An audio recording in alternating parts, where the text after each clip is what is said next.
Maria in Washington. You are live on Skeptic Generation. Hi, Maria.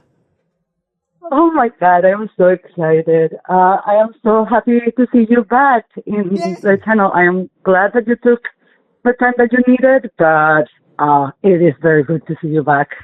Thank you. I appreciate that. What did you want to talk about?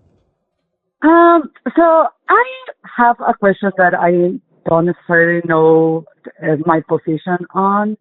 But I do love seeing you geek out on philosophical questions from time to time. Absolutely. So I wanted to hear your opinion on this.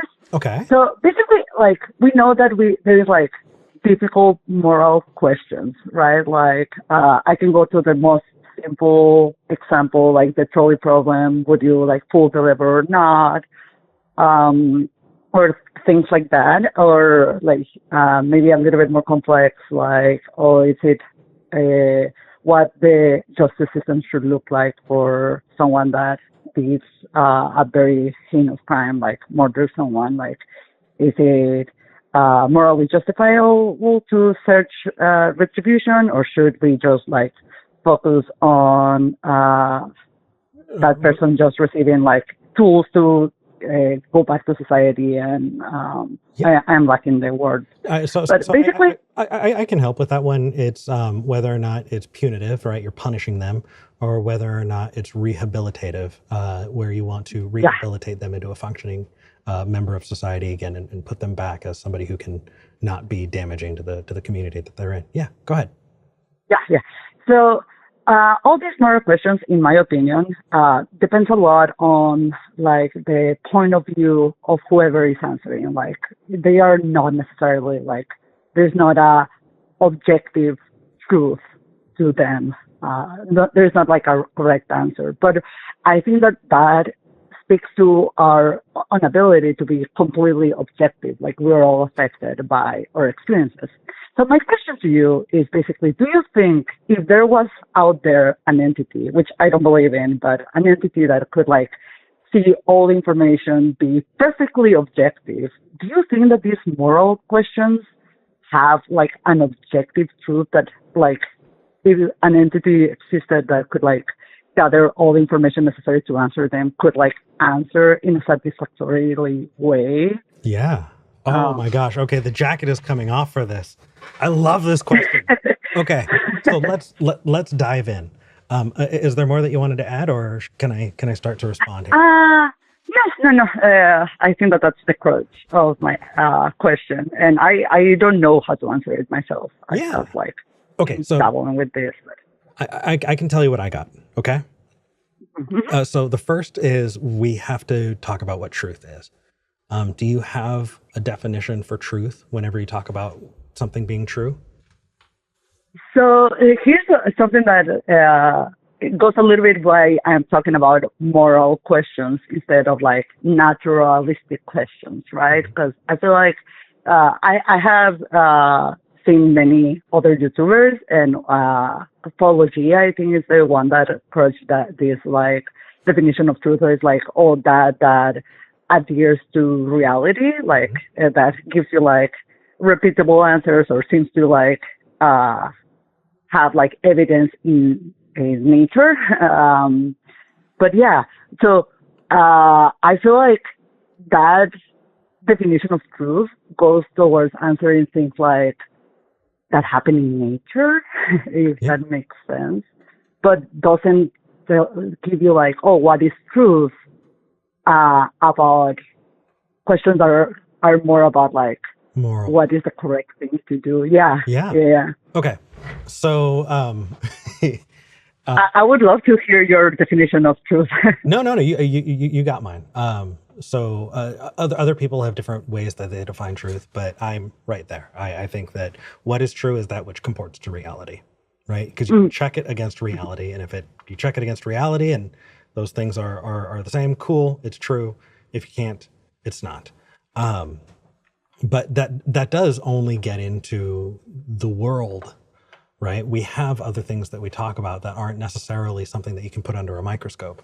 But I yeah, think, and I think if I may add with yeah. to that, I feel like that is something that sociological studies try to like emulate in some way, like, going back to the question of punishment versus rehabilitation, Yeah. like you could like theoretically kind of like do a study and see what has like the better impact in society in the long run, and kind of like compare it to reality, then gives you like a good answer, right? But I don't know if I feel like those type of studies can answer it like completely 100%. Right. Okay. So I've got two parts to this, and I can go off on like really big tangents, but I want to make sure that I get like the main points across before I lose my train of thought. Okay. So the first one is when it comes to something being true. To me, I separate it into capital T truth and lowercase t truth. And Okay. for the things that are capital T true, right? Those things that comport to reality, we can never actually access it. We can never directly access those things that are true, because we're limited to our sight, our smell, our taste, our touch, the tools that we have to investigate things. And those things could be wrong, right? We could be close to the truth, but we can't really determine whether or not we're right there, right? We can get close. We can get to lowercase t truth, but never actually to that uppercase T truth. And I think that if you were to take that and put that onto some kind of all-knowing being who could factor in everything, our access to that would still be the same, lowercase t, capital T truth. We would not be able to access it in a way that, at least to me, is satisfactory. And so to me, that adds an extra step onto things. But the other thing there is, I feel like we're talking about different categories. Have you heard of the term non-overlapping magisteria? Oh no, No. I've never heard that term. It is a really frustrating one that I learned when I was pretty young, when I was asking questions. And that is that the idea that there's the religious realm and all the things like miracles that are in religion, and then there's the scientific realm, and they're separate from each other and they do not overlap. And so is it a theological term? yeah, it is. And Okay. those things kind of, to them, are in their own separate places. And so that's the first word that comes to mind for me. But I do think that there are different categories when it comes to what you're talking about, right? So what you're talking about is epistemology. And by the way, V did a video on this years ago. I can see if I can find the link that talks about this really, really clearly. So I'm going to do my best, but if you could find the video. Don't worry, I can also look for it. Good. I would love to see their perspective as well. Good. So I feel like there are three, or when V talks about it, there are three tent poles, right, that are holding up people's understanding of the world. One of them is epistemology. Epistemology is the way, why you think what you think, right? And you're diving for that epistemic tool right now to understand what you're talking about. But I feel like there's another piece there, and that's axiology. And which is like your basis, like from where you're starting. So all of them kind of work together. So axiology is the ought piece, right? What ought you do? What is the right thing to do? Okay. Yeah. And the ought and the is are different. Now, don't get me wrong. Your understanding of the world can influence your ought, right? Your axiology. So your epistemic understanding of the world. Maybe you go, okay, I really value human flourishing. Cool. What is the ought there? Well, I ought to do things that encourage flourishing, human flourishing, and maybe reduce suffering. Cool. So you create that ought, and that is the axiom that you're using now. But they are different things, right? They inform each other. Maybe you have the axiom of a God exists and they're going to punish you if you touch yourself. Cool. That informs your epistemology, right? Of why you think about the world the way it does. But they exist separately. So Yeah, and I guess that without tapping into a God, you could say like, oh, I appreciate human flourishing. So I think that rehabilitation is better because it has better results for society, Mhm. versus someone that says, oh, I appreciate justice Right. and natural action consequence. So I think that is more important Right. for justice to be served in a way, and so we ought to punish. and and Um, and those different axioms are what we're talking about, and it really comes down to, why are those your axioms, you know um yeah. but again, like, let's go back to that idea. If there was some grand creator designer who knew everything and understood it perfectly, what is that designer's axiom? Because maybe their Mhm. axiom, it doesn't have anything to do with human flourishing. Maybe it has to do with some, some other rock in space, an inconceivable distance away, and we have Yeah, nothing to do with what ought to happen, right? yeah, no, and I think that that taps into like this conversation of like, oh, there objective morals, and some people have pointed out that if your objective morals are based on what a god thinks is good or not, then it's not objective; it's subjective because it's subjective to what God's opinion is. Yeah, you're So absolutely it's right. You so. you can't get away from that subjectivity. It really bites.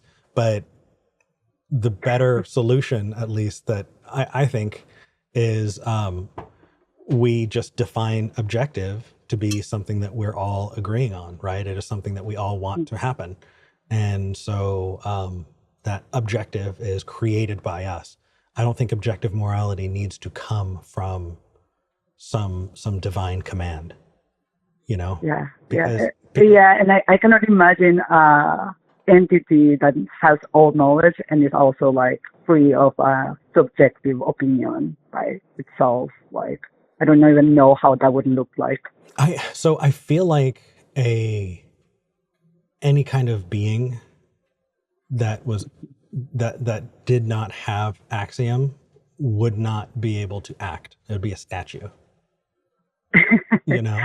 Oh, that is very yeah, yeah, I guess so because if they don't have any odds, Right. then it it would be like indifferent to anything. Yeah. And so Mhm. it's I don't know. It's definitely interesting, and that I want to find the video V did on it, and I'll try and remember to link it in the the description for this clip, because I'm definitely going to clip this and put this out there, for people to check out. But yeah, there's ontology, which is just what is, right? There's Yeah. epistemology, which is why we think, and reason and understand things the way we do.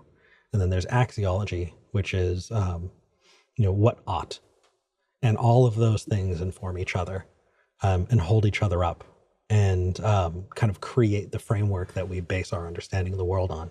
And so, yeah, it sounds like you're worried about why axiology doesn't fit into epistemology or ontology. It's because it's its own thing. Yeah, no, I, I guess that this is a conclusion that I have arrived whenever I was thinking about this, but you have helped me to put into words what I intuitively was thinking That's awesome. I'm about. glad. Yeah. Hmm. This is the kind of thing that I go nuts for. I absolutely love these conversations. Um, it feels if it feels disconnected in the same way that I disconnect when I play, a game that I love or do something else that I love doing. I know it's navel gazing in a way, but it's the best kind, and I love it. So, thank you. Yeah. No, thank you, and I am very excited to see you again, and give my love as well. I am sure they are watching the show right now, but Oh, still. definitely. They're having fun in the comments. If you check in the comments, you'll see that he's talking in there. Maria, ¿tal español? Sorry, what? So English isn't your first language. What is? No, yeah, my first language is Spanish. I am actually from Guatemala, but I have been living here in Seattle for like 5 years now. So So, your ability to have this kind of conversation in a language that is not native is so impressive to me. I'm amazed by that, and I would love if you get the opportunity. I'm going to be going into the SkepGen Discord after the show, Oh, and I would love to talk to you about whether or not you'd be interested in doing this kind of content in Spanish, because I can help make it happen, but I can't engage. I it's very interesting that you say so because I have been thinking that shows that talk about the skepticism are lacking in They are. Spanish. I feel like, and I I right now I don't have the bandwidth as someone would say to like create this type of content or anything like that. But I have been thinking like, oh, I this type of content is really needed in If Spanish as well so, because I question: feel like if you didn't there's a lot of Yeah, I have a question for you. If you didn't have to do all of the work of putting up the show and producing it and doing all the video work and the advertising and the thumbnails and descriptions and all of that, if you just hosted, would that be something you think you might have the bandwidth for? Yeah, I think so. I would love to. I think that one of the most difficult parts would be like uh do all the research and make sure that I kind of like understand the things that I'm talking about Yeah. Oh, in a more so that is literally the problem that I deal with all of the time. So that is not yeah. unique. Um, let's if you get the opportunity, hop into the Discord. If not, shoot me an email at contactskepticgeneration@gmail.com, and let's talk, Mhm. because that would be something that I would find a lot of value in and that I would love to explore. Oh my God. Oh, that would be amazing. I am totally open to ideas, and if it we can make this type of content more accessible for people that don't speak English, I Absolutely. love that idea. I agree. And plus we're in the States, so nobody can we're far away from where people can get pissed off. Anyway, Nadia, thank you for Oh, calling in. Have a wonderful rest of your day. you too, and good luck with the rest of the show. And Thanks. hello to everybody that is making this possible as I well. it's sincerely appreciated. They're amazing. All right, take care. Mm. You too. Bye. Bye.